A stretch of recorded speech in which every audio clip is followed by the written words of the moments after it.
Bankọle yìí mà dájú o, ó kun àlè rẹ̀ bí ẹran, ó tún yọ àwọn ẹ̀yà ara ẹ̀ lọ.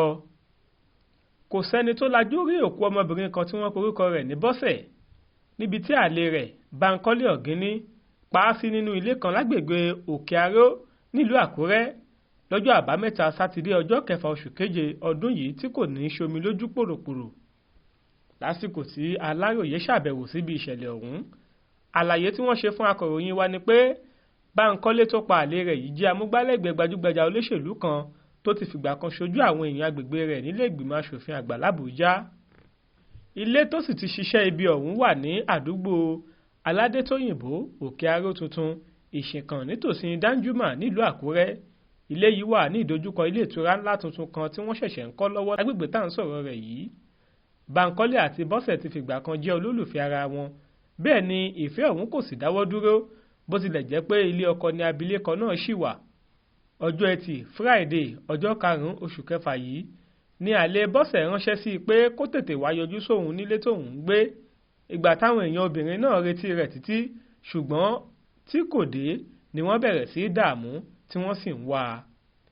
Nígbà tó yá ni ọmọ rẹ̀ kan tó mọ̀ pé ìyá òun àti Bankọle jọ ń yan ara wọn lálè kò lè mú kinní ọ̀hún mọ́ra mọ́, ló bá pe àwọn èèyàn rẹ̀, ó sì ṣàlàyé fún wọn bí ọ̀dájú ọkùnrin náà ṣe pé ìyá rẹ̀ sórí aago láti wá bá òun nílé.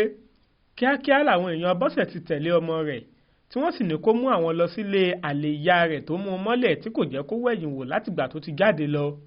Ṣé ni ìbànújẹ́ dorí àgbà wọn kodò nígbà tí wọ́n wọlé ọ̀hún tí wọ́n bá òkú Bọ́sẹ̀ nílẹ̀ níbi tí àlè rẹ̀ pa sí. Wọ́n ní ṣe ló kọ́kọ́ de obìnrin náà lọ́wọ́ àti ẹsẹ̀ kó tó wáá fi ọ̀bẹ dúnbú rẹ̀ bí ẹran. Ó kọ́kọ́ da omi gbígbóná lé e lórí ná, lẹ́yìn èyí ló fọ̀bẹ la ikùn rẹ̀ tó sì kó ìfun àti àwọn ẹ̀yà ara rẹ̀ mìíràn jáde lára rẹ̀. Ó ti di òkú abilékọ náà sínú àpò èyí tó fẹ́ lọ fi jù ú síbì kan nígbà tójú bá po fírí. Bákan náà ni wọ́n bá ọ̀bẹ tó fi dúnbú rẹ̀ pẹ̀lú ìfun àtàwọn ẹ̀yà ara tó yọ lára rẹ̀ nínú àpò kékeré kan tó kó wọn sílẹ̀ sí lẹ́gbẹ̀ẹ́ òkú náà. Nígbà tó ń fìdí ìṣẹ̀lẹ̀ yìí múlẹ̀ nínú àtẹ̀jáde kan tó fi ṣọwọ́ sí wa, alukoro àwọn ọlọ́pàá nípínlẹ̀ Ondo abilékọ Fúnmiláyọ̀ Ọdúnlámì ní ọmọ olóògbé ló ṣe atọ́nà àwọn èèyàn lọ sílé olólùfẹ́ rẹ̀ àtijọ́ ọ̀hún tí wọ́n sì bá òkú rẹ̀ níbi tó pa á sí. Ó ní lóòótọ́ ló yọ ìfun àtàwọn ẹ̀yà ara rẹ̀ kan lẹ́yìn tó pa á tán, àti pé àwọn ojú egbò tó wà lára obìnrin náà fi hàn pé ó tún da omi gbígbóná sí i lára.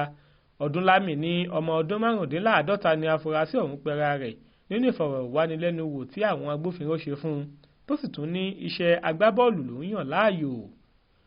Olúṣèyẹ Ìyíadé ló ṣàkójọ ìròyìn yìí fún iléeṣẹ́ Aláròyé Online TV. Jamiu Àbáyọ̀mí ló kà á sétí ìgbọ́ yín.